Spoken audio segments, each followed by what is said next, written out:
My brother wanted to pull a cruel prank on my girlfriend, but when things went horribly wrong, he ran crying to mama and now my family is demanding I break up with her.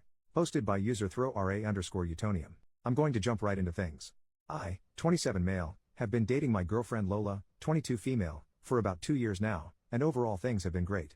My brother Ian, 22 male, has always been pretty weird whenever she comes up or is around. Ian and I are very close, talking to each other daily, but the conversation will usually change gears right as I start talking about anything Lola related. I thought maybe he was jealous of the time I was spending with her or maybe he had a little crush on her. Still, whenever we'd get together, he'd make comments about our age gap, poke fun at me for simping, and joke about her sleep disorder.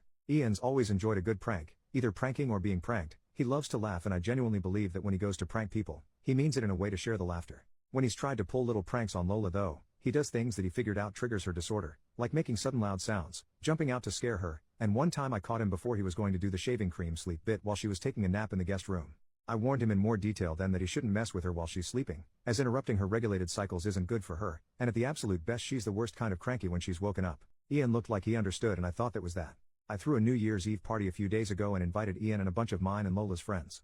Everyone was having a good time. My watch went off with the alarm that we set up for Lola to take a nap. She went off with a sleepy smile, and I kept partying. A while later we all heard a scream, followed soon after by cussing and something breaking. I panicked as it was from my room where Lola was and I ran through nearly kicking the door down to find she shoved someone down and was yelling at them. I looked to see who it was and saw a spider mask that I unfortunately recognized as Ian's from years ago. I saw him scrambling to get away, but she only stopped when 3 of her friends pushed past me to pull her up and check her before she ultimately passed out in their arms. Ian scrambled off the floor and ripped the mask off, revealing the work she'd managed to do in the time it took us to react. He started bawling telling me that she was insane and abusive, that he only wanted to make sure she wasn't going to sleep through the ball drop. At this point everyone started yelling. Ian looked terrified and kept repeating that she was crazy and that I shouldn't be with someone who could do this to her boyfriend's brother. Some of my guys were yelling that if she did it to him she could do it to me. All of her friends were screaming about how he should know to leave a sleeping girl alone and how it was creepy. Ian ended up calling our mom to tell him that Lola hurt him and she's furious. Lola's friends ended up carrying her out against my protests, and my friends were nearly split down the middle. I remember standing there while everyone argued while the ball dropped, my mother calling me for the 10th time, and Lola finally texting me that she needs space to think. Since then we've lightly texted. She's expressed that she can't shake her fear of what happened, but she still hasn't told me from her side exactly what happened. Ian and my mom are trying to convince me to break up with her, and chastising me for not helping or standing up for my brother when he was being assaulted, also demanding an apology for not playing my part as an older brother. Ian has FaceTimed a few other family members and now my aunt, who paid for both our colleges and the house my mom and brother live in and helped me get my apartment, is taking the 3-hour drive up to make sure her boys are okay, which is stressing me out even more. On one hand, I know family is family and I should do what I can to stand up for the people who helped raise me and become the person I am. On the other hand, Lola is my girlfriend, I adore her, I love her, I feel like I should be there to protect her. I don't want to push her boundaries but not talking to her is a different kind of hurt. Ian is convinced that he was doing a well-intentioned prank and was wrongfully punished for wanting to make sure everyone was enjoying themselves. I don't know if I believe that, but I've known Ian for 22 years, growing up we were inseparable. I don't want to doubt him just because love may be blinding me. How do I approach the situation with Lola? How can I convince my family that Lola isn't a threat? She's honestly the most sweet and caring person. She just can't be woken up and part of me feels like she was pushed to that point. Small update. Firstly, people are asking why I feel the need to be on my family's side. After my dad left, everyone on my mom's side came together to help her get back on her feet after she lost her house and was on the brink of losing her kids too. My mom had my sister and me young and unfortunately she couldn't finish high school taking care of young twins with my grandmother dying soon after. My aunts and extended family all came together to help raise us, get my mom the help she needed, made sure we had what we needed for school, life, and really saved us from not just homelessness, but worse. I have such high respect for my family because I know what they did for me. My aunt personally tutored me after I was diagnosed with a learning disability and it's because of her that I made it to graduation, let alone college. I joke that I wanted to be like her when I grow up. And now to know that the same people that I owe my very life now to are upset with a choice I made has made me so incredibly anxious. I freeze up thinking about it just like I froze up in that room and I don't know what to do. I love her, I know I do. I'm flustered.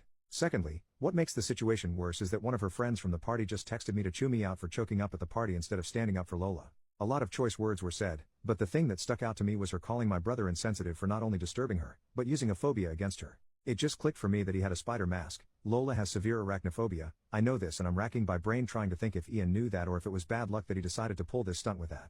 I want to thank you to everyone who has shared their advice and opinions in comments and DMs, even the more blunt and rude ones letting me know that in not acting, I was hurting my girlfriend as well. She called me a few minutes ago and I was so happy to hear her voice. I'm still crying from getting to. She sounded quiet, not like her usual bubbly self, and she didn't say much other than to ask if I was okay and if we could talk tomorrow. I wanted nothing more than to keep talking to her. I apologized over and over, but she thanked me for apologizing and kept changing Ray's subject to where I wanted to meet her tomorrow. We decided on this nice crepe and tea place she likes, one of our first date spots, and then she hung up. I know now that I can't stay impartial. My aunt's gonna be at my mom's soon, and I've been pacing my living room thinking of how I'm going to approach this with my family. I don't want to be rude, but I won't let my tone or language stop me from doing what I should have done in the first place. Ian has given a lot of excuses, but none of them make up for the crap he's put her through and that I let slide for no good reason. After hearing her voice and how down she sounded, I feel ready for war. She might break up with me, and after reading all of your comments, I'm disgusted with my actions and I'd leave me too. Update 2 days later, so a lot happened yesterday and I frankly don't have time to get into everything with police and packing to deal with. In short, while a lot of you advised I wait for Lola to tell me her side before I confront my family, they all came over to my apartment yesterday morning while I was writing out a list of questions for them. I was supposed to go over the night before, but I texted them saying I needed time and if we could meet later today, but they obviously didn't like that and showed up unannounced. The fighting started almost immediately and I initially was thrown off by them being there, but I matched the energy and started yelling back at them for their predatory and enabling behavior of Ian and how I couldn't believe they'd side with him over this, golden rainbow baby aside. My aunt got in my face about disrespect, while my mom cried and brother cussed me out, but I pointed at my computer and yelled back at them that if they genuinely believed Lola was the problem, then they were victim-blaming idiots that I wanted nothing more to do with. My mom kept crying, but I got my aunt's attention with the computer and she got close to look at the screen. I was going through comments to write up all the questions, and after a minute she turned back to us, "Really, my brother?" and said, "What is this?" I explained Reddit and that I'd posted for help. Ian then stopped comforting mom and pushed past me to get to the computer, asking what right I had sharing family business on the internet. My aunt stopped him and asked, "Why didn't you tell us you were alone with her? You never told me she was sleeping." To say all hell broke loose would be an understatement. Like a switch, my mom almost immediately stopped loudly crying and looked over at my aunt confused. Ian started shaking his head and reiterating his version of the story, which, listening to it, was infuriatingly off. I'd figured out that not only did he tell mom and our extended family a version of the story in which Lola was all too violent with him when he jumped from behind a door to give her a little spook, but he left out the details that put him in any bad light. I started yelling again, calling him a liar, but he started crying and called me a liar who was just trying to lie for my girlfriend. At the sight of my brother crying, my mom pleaded with us to stop, my aunt scrolling more on the screen. It felt like both a minute and forever that we were yelling in each other's faces about how the night went, how I felt he always used his tears to get his way, him yelling at me about how ungrateful I always was, etc. Unfortunately, I forgot where we were and didn't keep the volume down at all, and some time later there was a knock at the door. I didn't know who it could be, some dumb part hoped Lola, though I knew it wasn't. It was 2 officers, answering to a noise complaint from one of the neighbors. Feeling stupid, I plainly explained that no one was hurt and we were having a heated argument, but that no one was in danger. I did let them look around and talk to my mom and brother, but my aunt spoke up when it looked like they were just going to give us a warning. "Actually, I think it's good that you're here, my nephew has something he'd like to report." She motioned to Ian, whose eyes looked between her and the officers quickly. My aunt still looked as angry when she first arrived, but she was glaring at Ian. "You know, hypothetically, if someone touches or hits you without permission or justified reason, that's something you can and should report. Is there anything you want to say?" There was silence, eyes moving to everyone around the room. My aunt didn't look encouraging in a report. It hit me that she was calling him out. I stared at him, his eyes were bulging. He looked as panicked as the other night when he was trying to get away from Lola. One of the officers asked if everything was all right, and like clockwork, Ian started bawling his eyes out. My mom asked him what was wrong. I told her she had to stop babying him. "He's been lying to you guys." My aunt asking him again if he had anything to report.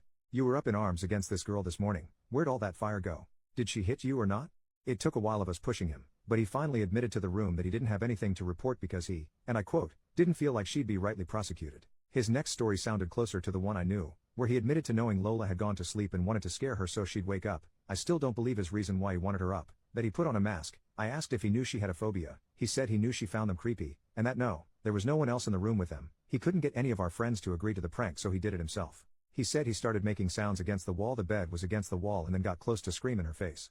He said she woke up and surprised him because he thought the stress and panic would cause her to scream or hide, but she went for his throat instead. He described his beating to everyone in the room, some of which I saw had the officers look at each other then back at him. Then that's when I pushed the door in. The door wasn't locked. I just panicked and didn't think to use the doorknob properly. I just threw my body at the door, and the rest of his story is what I was there for. I'm sure if the police weren't there, I would have hit him. I know I would have. My mom started crying even more when he said she was sleeping, a fact that changed his entire story, and my aunt chewed him out, everyone scolding him for his stupidity and asshole behavior, while the officers explained that it sounded like if what he said was true, Lola acted in self-defense, and that not only was what he did juvenile, but one of the officers asked my mom's permission to question him more as his behavior was concerning and they wanted to make sure he wasn't a danger to himself or others.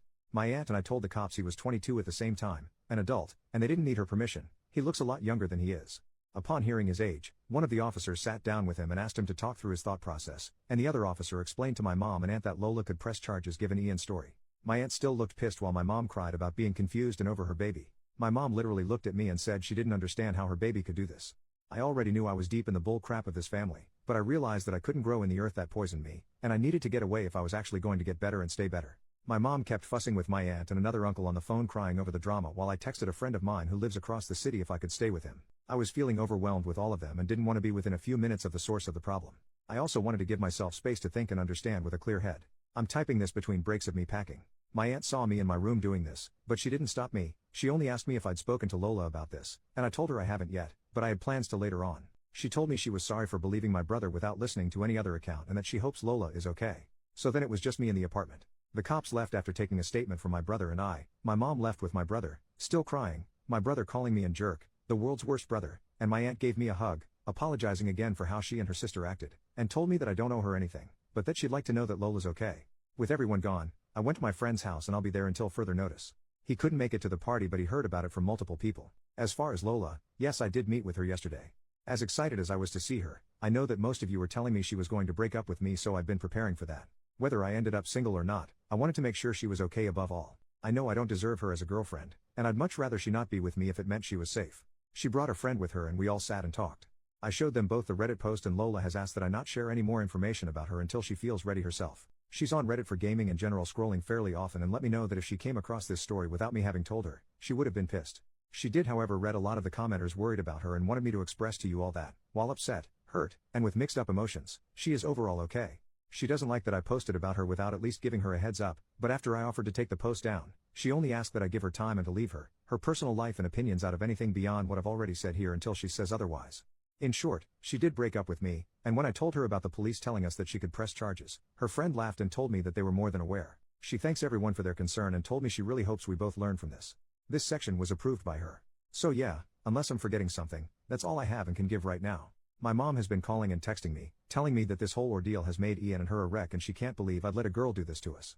I blocked my brother right after he left my apartment, and I just blocked her. My aunt has let me know she'll talk to her, but I don't know how that's gonna go. I understand that it isn't what everyone wants, but none of this is anything I want either. To everyone who has nothing but bad things to say about me, I get it, I'm a jerk. I appreciate any and all advice I've been given. I'm gonna be taking a break from not only the bull crap in my life but this Reddit stuff took. I know I have a lot of growing to do, and I can't do that in this environment. Thank you again to everyone.